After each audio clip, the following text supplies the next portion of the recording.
Bueno, muy buenos días. Entonces, en los próximos minutos voy a hacer una aproximación al diagnóstico, pero también al tratamiento del lupus eritematoso sistémico.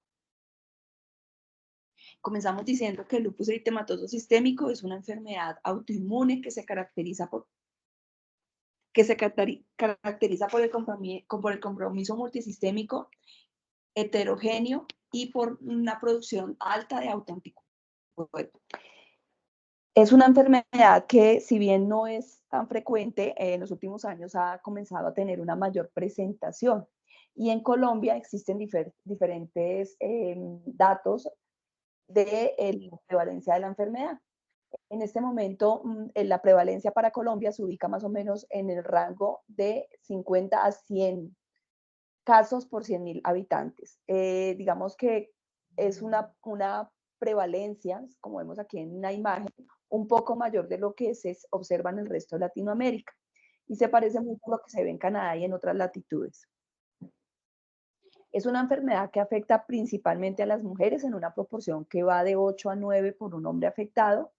Tienen picos de presentación por edad diferentes. En el caso de las mujeres, son mujeres jóvenes, que eso es algo que es muy importante a tener en cuenta cuando estamos, digamos que tomando o realizando políticas de salud pública, porque las mujeres que se ven afectadas por el lupus son mujeres que están en su momento más productivo, tanto económico como social, como afectivo. El pico más frecuente es entre los 20 y los 40 años de edad, mientras que en los hombres no hay un pico tan importante como se observa en las mujeres, y se puede presentar incluso en hombres mayores de 60 años, recordando que la presentación de lupus en el hombre es rara, pero sí se ven casos. Otra cosa importante a resaltar, y es que el lupus, si bien es una enfermedad que se presenta en la tercera a la quinta década de la vida, se puede presentar en los extremos de la vida. Podemos tener niños con lupus y podemos tener ancianos con lupus.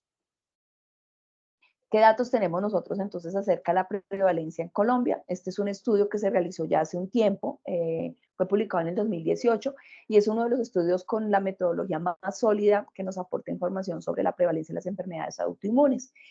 En este caso, es un estudio realizado de prevalencia que se realizó en 5 ciudades colombianas, y se encontró que la prevalencia de lupus eritematoso sistémico estaba entre el 0.05% en toda la población.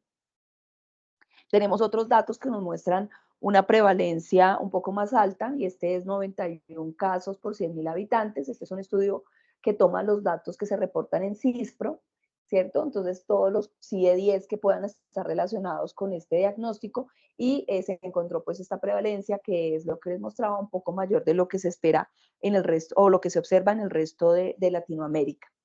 En el caso de las mujeres, la mayor o la edad donde se encuentra el mayor número de casos es entre los 45 y los 49 años, y en el caso de los hombres es un poco mayor. El número de casos mayor se presenta entre los 60 y los 64 años de edad. Un estudio recientemente publicado, a mi modo de ver, tuve la oportunidad de participar, y también muy interesante, y era mirar la carga que está generando la enfermedad en Colombia. Entonces, se tomaron también los datos de todas las fuentes oficiales en Colombia, y se encontró que el lupus, si bien genera un impacto importante económico, una carga importante económica, también está generando una carga clínica y una carga social muy importante, por lo que les comentaba de que el número importante de mujeres en edad fértil o en edad más productiva son las que se encuentran afectadas por esta enfermedad, y además que el número más grande de pacientes con lupus se encuentran o son catalogados con un lupus moderado, y esto lleva a que se necesiten o que se estén invirtiendo un mayor número de recursos en salud. Les contaba entonces que el lupus es una enfermedad que se caracteriza porque es de origen autoinmune, en donde existen diferentes factores que llevan a que un individuo desarrolle la enfermedad. Tenemos lo primero, que es la parte o la predisposición medioambiental, que puede estar gatillada por diferentes otras condiciones, por ejemplo, la presencia de infecciones virales, las quemaduras solares,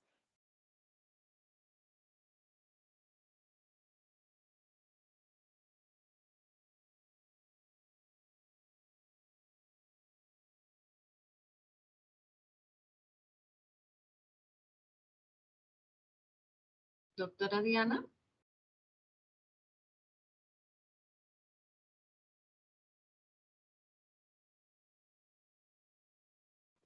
Creo que... Doctora Diana, no la estamos escuchando. No sé si...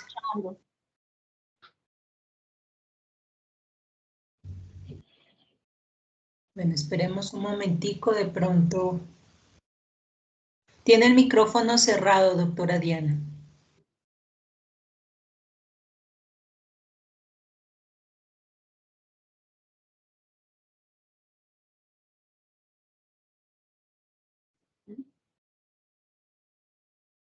Vanessa Rodríguez tiene la cámara Listo.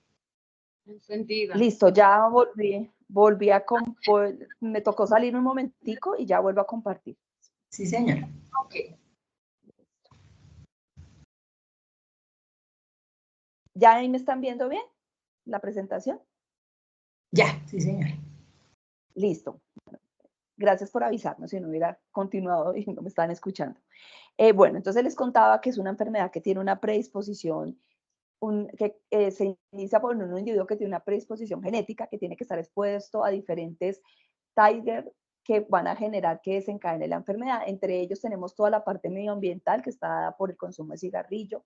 También puede estar influenciada por la parte hormonal, por eso es que es más frecuente en mujeres, y se pueden generar una serie de procesos que llevan a que se generen cambios en la epigenética y un individuo con predisposición genética desarrolle inicialmente unos autoanticuerpos que pueden o no generar enfermedad. Si esos autoanticuerpos comienzan a generar daño en los diferentes órganos porque se produce una perpetuación de la producción de estos anticuerpos, entonces vamos a tener la presentación clínica de la enfermedad en donde puede haber compromiso en diferentes órganos. El lupus eritematoso sistémico es una enfermedad multisistémica en donde un individuo puede tener afectación en diferentes grados de severidad de múltiples órganos. Ya les voy a mostrar más adelante cuáles son los órganos que con mayor frecuencia se afectan. La luz ultravioleta tiene una génesis muy importante primero en desencadenar que un individuo que tenga predisposición genética presente la enfermedad, pero también lleva a que los individuos que tienen ya la enfermedad manifiesta puedan presentar caídas de la enfermedad o como se conoce en la literatura, flare. También algunos fármacos se han identificado como causantes de lupus, sobre todo lupus medicamentoso. Algunos virus, ¿cierto? El Epstein-Barr es uno de los que más se ha asociado con la generación de lupus eritematoso sistémico, y pues ya hay algunos reportes después de la pandemia del COVID que también han gatillado la presencia de enfermedad autoinmune. Realmente lo que ocurre en estos pacientes es que tienen una alteración en la depuración de cuerpos apoptóticos o de microvesículas apoptóticas, y esto lleva a que el sistema inmune genere autoanticuerpos que van a reconocer como extraño lo propio. Les contaba entonces que primero vamos a tener un individuo que tiene el riesgo de presentar la enfermedad, después se presenta como un desbalance o se genera un segundo golpe, y esto hace que se produzca una alteración, un aumento en las sustancias proinflamatorias, y hay un periodo de tiempo en donde pueden haber circulando anticuerpos sin que el paciente tenga síntomas que nos permitan detectar la enfermedad, y eso es como un estadio preclínico. Una vez el paciente presenta síntomas y también se detectan los anticuerpos, entonces llevamos al diagnóstico de lupus. Una vez tenemos diagnóstico de lupus, lo que queremos evitar es que el paciente haga o daño de órgano permanente, entonces haremos prevención secundaria, y el que ya ha hecho daño de órgano, queremos evitar que presente un deterioro marcado de ese órgano, que lo lleve, por ejemplo, en el caso del riñón, a diálisis. Y digamos que durante todo este escenario el paciente va acumulando daño, va acumulando o va generando una carga importante para el individuo, para su familia y para la sociedad. ¿Cómo nos acercamos al diagnóstico de lupus? Entonces, les contaba al inicio que el lupus es una enfermedad autoinmune por excelencia. Esto nos lleva a considerar que van a tener presentes unos anticuerpos. Si bien estos anticuerpos no son específicos de lupus porque se pueden presentar en otras enfermedades, casi que el 99% de los pacientes con lupus tienen que tener alguno de estos anticuerpos positivos para uno poder, digamos que, atribuir las alteraciones que está presentando la persona a lupus eritematoso sistémico. ¿Y qué anticuerpos solicitar? Y aquí me parece muy importante por el público que tenemos, y es que se debe solicitar y cómo lo debemos hacer, porque es muy frecuente que se pidan muchos laboratorios y que hagamos diagnósticos de manera errónea solamente teniendo esos anticuerpos positivos. El anticuerpo más importante solicitar cuando hay sospecha de lupus son los ANAs, son los anticuerpos antinucleares que se deben solicitar bajo una técnica que se llama IFI por unas células que son EP2. Estas células nos van a permitir identificar entonces dos cosas importantes que ya les voy a mencionar, que son los títulos y el patrón. Una vez veamos ANAs, debemos también contar con los ENAs. Estos anticuerpos van dirigidos más específicamente contra unos epítopes del núcleo, como el anti-RO, el anti-LA, el anti-RNP y el anti-SM, y son importantes porque primero nos van a dar como unas pautas para saber cuáles van a ser los órganos que se van a afectar con mayor frecuencia y si el paciente tiene coexistencia de alguna otra enfermedad. El anti-DNA, que es un anticuerpo muy específico en lupus, casi que no hay otra enfermedad que positivice este anticuerpo. El complemento, en donde pedimos C3 y C4, y también es importante de entrada pedir perfil para síndrome antifosfolípidos. Los anticuerpos que se deben solicitar son anticuerpos anticardiolipinas IgG-IgM, antibetados glicoproteínas 1 IgG-IgM y el anticoagulante lúpico, los tres. ¿Y por qué es importante pedir esto de entrada? Porque la mitad de los pacientes con lupus van a tener anticuerpos.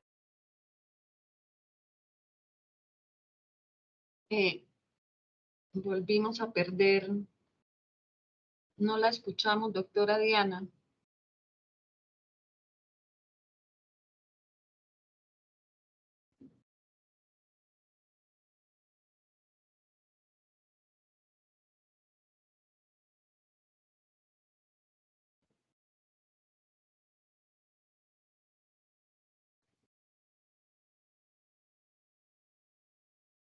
Doctora Diana, creo que vuelve a tener problemas de conexión.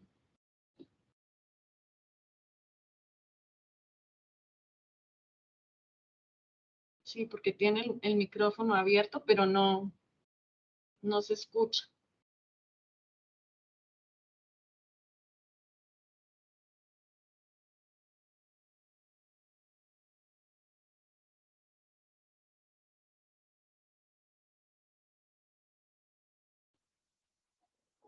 Se perdió la conexión, ¿cierto?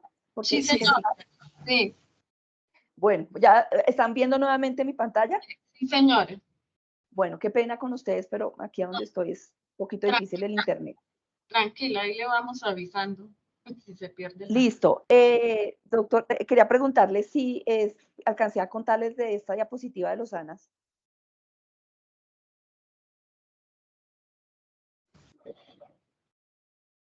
Como volver a repetir esa última parte, porque empezó a oírse entrecortado.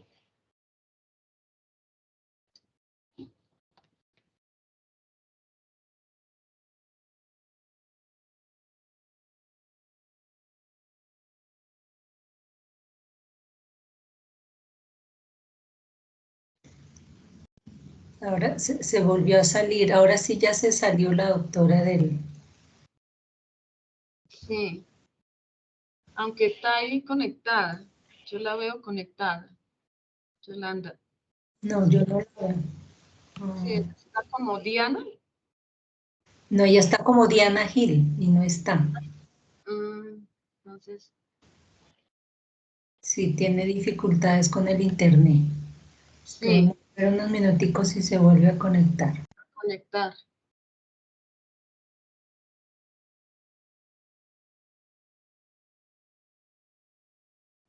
Bueno, de todas maneras les vamos recordando que por favor diligencien el formato, no sé cómo van en el listado de asistencia para poder compartirles las memorias, las presentaciones ahorita, ya se han podido diligenciar todos, se han registrado todos, ahí les recomendamos. Ya reviso, Jolis, cuántas personas tenemos registradas, 135, sí, ya casi están todas.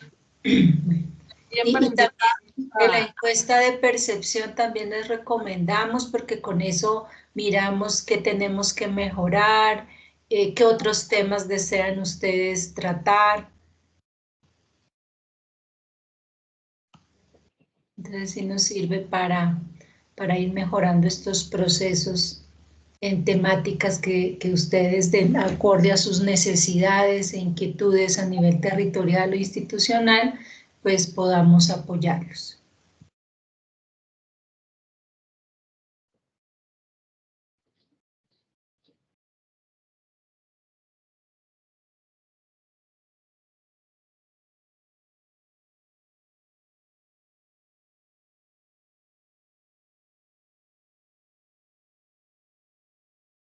Bueno, la doctora Diana nos dice que ya está intentando volver a ingresar nuevamente. Entonces, les pedimos su comprensión mientras ella vuelve y se conecta.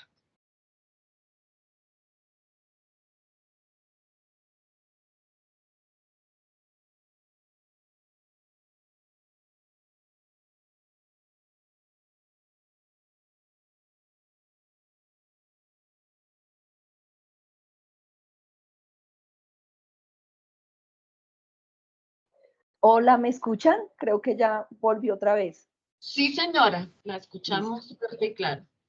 Bueno, les voy a volver a compartir pantalla. ¿Ya me ven? ¿Me ven la pantalla? Sí, señora. Listo, muchas gracias. Entonces, les contaba, no sé si quedé aquí en esta diapositiva, contándoles acerca de los ANAS. Sí, sí, señora. Listo. Entonces les contaba que los ANAS no es suficiente con informar que tenemos ANAS positivos, sino que además de ello debemos mencionar dos cosas importantes. Y uno son los títulos. Entre más altos tenga los títulos, un individuo tiene mayor riesgo de tener una enfermedad autoinmune. Y lo siguiente importante es mencionar el patrón. Entonces, en el lupus, el patrón más específico es el homogéneo, que en la nomenclatura actual se hace por números, corresponde a la C1. Y para eso les traje esta diapositiva y les recomiendo esta página que se llama anapartners.org. Es una página que tiene un árbol como de decisiones en donde nos informa de los diferentes patrones de ANAS y además cuando uno está dentro de la página, si uno hace clic sobre cualquiera de estos rectángulos, le va a decir a uno en qué enfermedades se puede ver relacionada.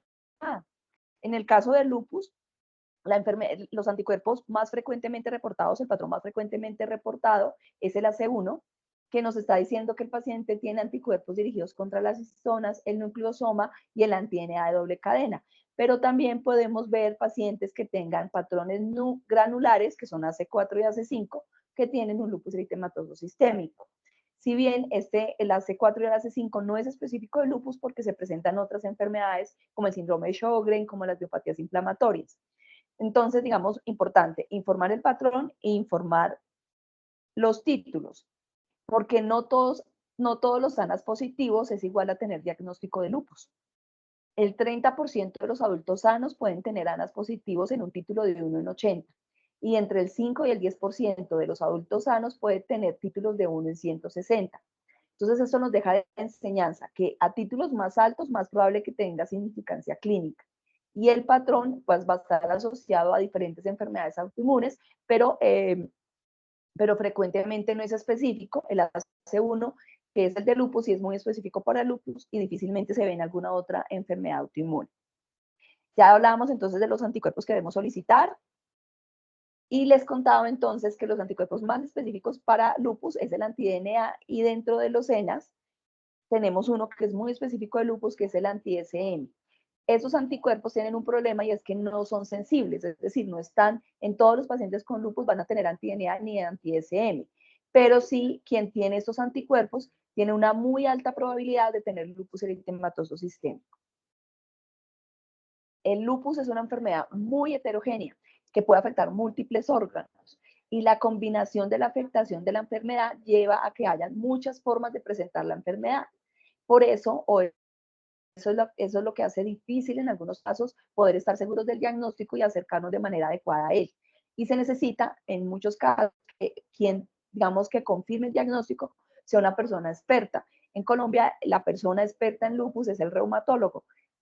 Nosotros, digamos que la siguiente especialidad que se puede acercar el diagnóstico es medicina interna. Sin embargo, por las múltiples combinaciones que puede tener el lupus en su presentación, hace que siempre haya una persona como experta que pueda dar luces o confirmar el diagnóstico.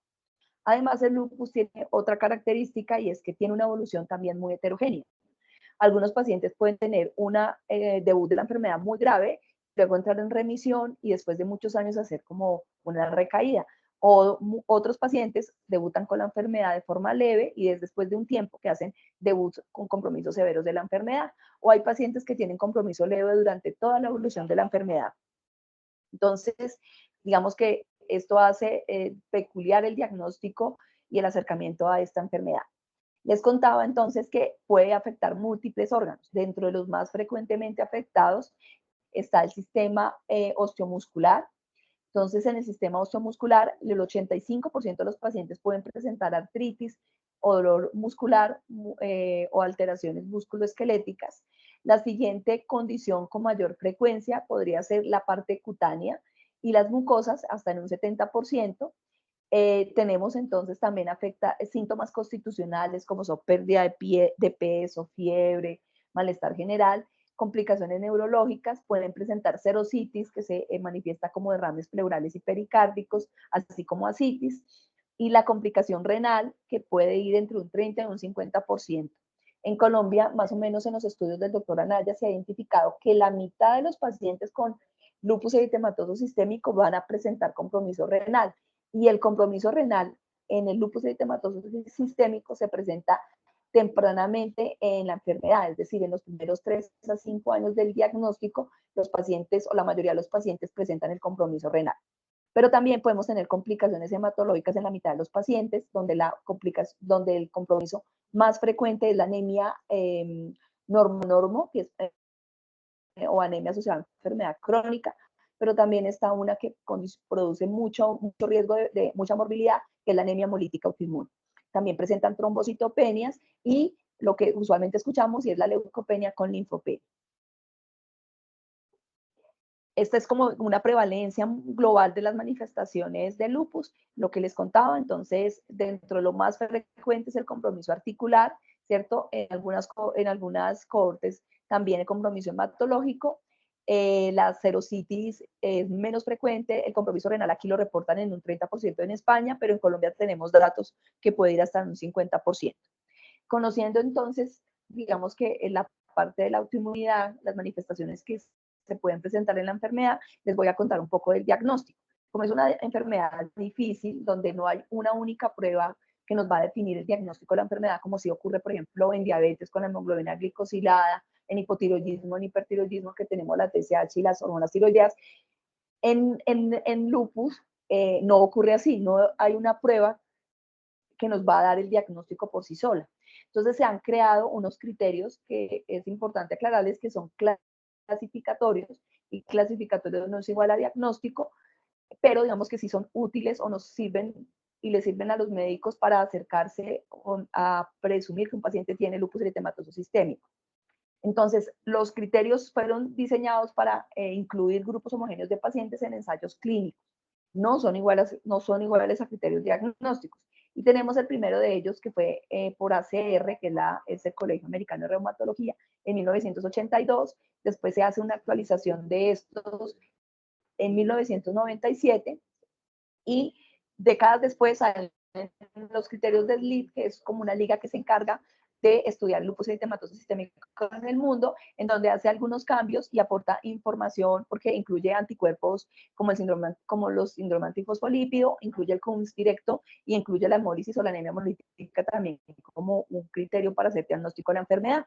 Y la última actualización que se hizo en conjunto por la Liga Europea de Reumatología y por el Colegio Americano de Reumatología en el 2019, que son los criterios que están, digamos, que en este momento utilizándose para el diagnóstico, y es, como le vamos a mostrar, las ventajas de estos nuevos criterios es que la puerta de entrada para comenzar a aplicar los criterios, que son criterios que vienen ponderados, es los ANAS positivos, y luego se van, digamos que puntuando manifestaciones específicas o cada vez más específicas de la enfermedad para poder llevar finalmente al diagnóstico de lupus eritematoso sistémico. Estos criterios han venido cambiando, se han venido actualizando porque la idea es tratar de identificar pacientes con enfermedades más tempranas. Y en los primeros criterios de 1997, el diagnóstico de condiciones tempranas de la enfermedad era muy difícil, tenía solo el 66% de los pacientes con lupus temprano eran identificados con estos criterios. Se mejoró mucho con los criterios de SLIP del 2012, en donde subió a un 84%, y en los nuevos criterios de EULAR-ACR se incrementó digamos que ese porcentaje de pacientes detectados hasta casi un 90%. Entonces, digamos que el cambio que se ha venido generando es para hacer criterios un poco más específicos y poder detectar personas que tengan enfermedades más tempranas, es decir, que tengan, no necesariamente que tengan tanto compromiso sistémico, sino que con algunas manifestaciones más específicas podamos llevar al diagnóstico. Esos criterios son estos, en donde la puerta de entrada para poderlos aplicar es que un paciente tenga ANAS positivos 1 en 80, ese es el criterio de entrada, y luego hay unas diferentes manifestaciones por órganos y sistemas, cada una de ellas se viene puntuando y esa puntuación está dada no solamente por la frecuencia, sino por lo específico que es para el diagnóstico. Y dentro de cada uno de estos ítems no se puntúa o se va a tener en cuenta en la suma el ítem que tenga un peso más alto. Es decir, por ejemplo, en el caso de manifestaciones cutáneas, si el paciente tiene úlceras orales y también tiene un lupus cutáneo subagudo o discoide, eso puntuaría 6 en ese ítem, pero se tiene en cuenta solamente el que tiene el mayor peso. En este caso solamente se puntuaría 4, que es el lupus cutáneo subagudo o lupus discoide. Y hay unos criterios que son eminentemente clínicos solamente, y hay unos criterios que son inmunológicos, en donde se tienen en cuenta el perfil para síndrome antifosfolípido, el complemento y los que le contaba de los dos anticuerpos más específicos, que son el anti-DNA y el anti-SM. Si después de aplicar todo esto tenemos una puntuación mayor de 10 puntos, podríamos clasificar el paciente con lupus. Y lo siguiente sería que una persona experta confirmara que esa puntuación fue adecuadamente aplicada y que además que las manifestaciones sí corresponden al diagnóstico de un lupus eritematoso sistémico. Entonces, ¿cómo hacemos el diagnóstico de lupus eritematoso sistémico? Tenemos que partir, y esto es muy importante, de manifestaciones compatibles o que se puedan generar por lupus. Lo segundo que debemos de tener son anticuerpos, que por ser una enfermedad autoinmune tenemos que tener presencia de autoanticuerpos. Y muy importante, durante todo el ejercicio diagnóstico, estar pendientes de diagnósticos diferenciales o de otras condiciones que puedan imitar un lupus eritematoso sistémico. En el caso de la pandemia, caso reciente, algunos pacientes con COVID desarrollaban manifestaciones y tuvieron positivos anticuerpos y fueron algunos de ellos erróneamente clasificados como lupus eritematoso sistémico. Pero también tenemos que pensar en cánceres, en infecciones. En Colombia hay una situación que ocurre en Antioquia y es el consumo de cocaína que está contaminado por levamisol, también puede dar manifestaciones clínicas que se pueden confundir con un lupus eritematoso sistémico. Entonces tenemos que tener clínica compatible, anticuerpos y estar seguros que esto no corresponde a otra condición, o sea, es decir, estar muy pendiente de los diagnósticos diferenciales. En cuanto al tratamiento, el tratamiento nosotros lo escogemos cuando hay múltiples compromisos de sistemas y de órganos, de acuerdo al dominio que está más comprometido, el órgano que esté más afectado, será el que nos va a guiar el tratamiento. Esta es una publicación del 2021 en donde, digamos que de alguna manera nos ayuda o nos organiza el pensamiento para saber, de acuerdo a la manifestación que tenga cada individuo, cuál sería la mejor opción terapéutica. En todos los casos, y también aquí es fundamental, y esto es uno de los mensajes más fuertes de esta charla, y es que el tratamiento más importante en el lupus es los antimaláricos, es la hidroxicloroquina. Mire que está tanto en el lupus leve como en el moderado como en el severo, está presente durante todo el tiempo de la enfermedad. Otra cosa importante y es que hemos venido trabajando para lograr metas en el tratamiento de la enfermedad, y la meta en el tratamiento con lupus es lograr que el paciente entre en remisión, es decir, que no tenga actividad de la enfermedad. Esto puede ser con o sin medicamentos. Y de acuerdo a la manifestación que tiene el paciente, entonces nosotros utilizamos glucocorticoides. Cada vez más estamos seguros de que debemos utilizar glucocorticoides a la menor dosis y por el menor tiempo. Y de acuerdo a la manifestación que tiene el paciente, si es un lupus leve, utilizaremos metrotexate o azatioprina. Si es un paciente que tiene un lupus moderado, optamos por utilizar metrotexate, azatioprina. Podemos utilizar inhibidores de calcineurina, podemos utilizar micofenolato, cuando ya son condiciones más refractarias, utilizamos medicamentos biológicos como es el Cuando estamos frente a un lupus severo, entonces digamos que aquí tenemos la ciclofosfamida, el micofenolato, y en casos de lupus severo refractario tenemos también ciclofosfamida y rituximab. Aquí importante cuñita, el micofenolato en Colombia solamente está autorizado para el tratamiento del lupus que desarrolla nefritis lúpica. Sin embargo, existen múltiples estudios y estas son una de las recomendaciones internacionales en donde el micofenolato se posiciona al mismo nivel de la azathioprina y el metrotexate para tratar lupus con otras manifestaciones como hematológicas, para mí es muy importante cutáneas, en esos escenarios también el 10 de mayo es muy importante, el Día Mundial del Lupus, en donde nosotros hicimos una campaña intensiva para visibilizar el lupus. Para nosotros estoy convencida de que el lupus debería ser tenido como una enfermedad de alto costo que se genere, porque impacta a mujeres en el mejor momento de su vida, cuando son en los productivas, pero se están preparando para nosotros pero además de que los corticoides bien usados, y por eso una cuña es que no se deben satanizar, pero sí se deben utilizar de manera adecuada porque por supuesto que genera problemas adicionales en los pacientes. Entonces, las dosis de glucocorticoides van a estar dadas de acuerdo a la manifestación o a la grado de severidad que tenga un paciente.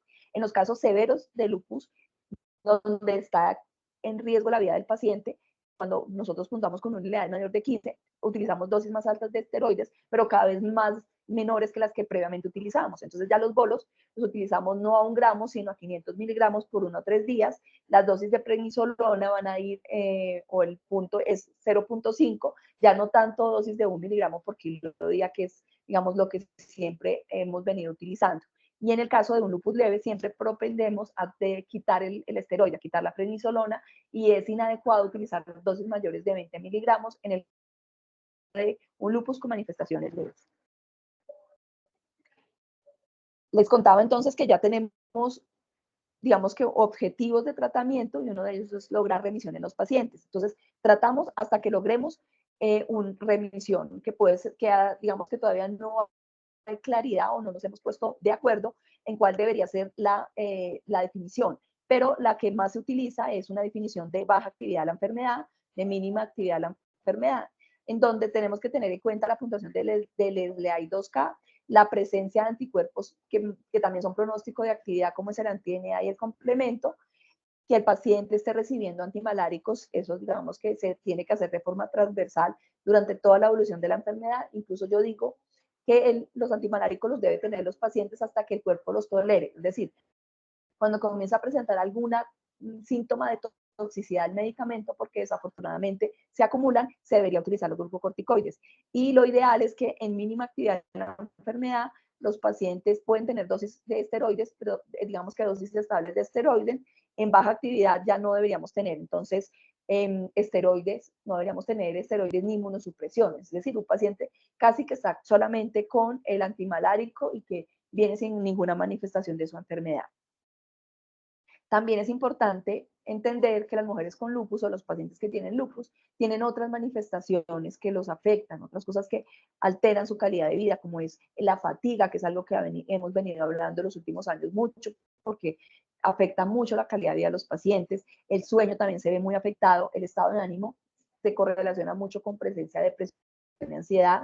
También por el uso de esteroides hay problemas de obesidad y sobrepeso, y las mujeres por dolor, por la fatiga, tienden a ser más sedentarias. Entonces, cuando estamos tratando a estos pacientes, no solamente es definir el antimalárico, el esteroide, el inmunosupresor, sino que además tenemos que estar mirando estos otros aristas del problema de salud y tratar digamos que también de intervenirlos para lograr mejores resultados en esos pacientes. Y esto era lo que les tenía para el día de hoy acerca del lupus eritematoso sistémico. Muchas gracias por la invitación.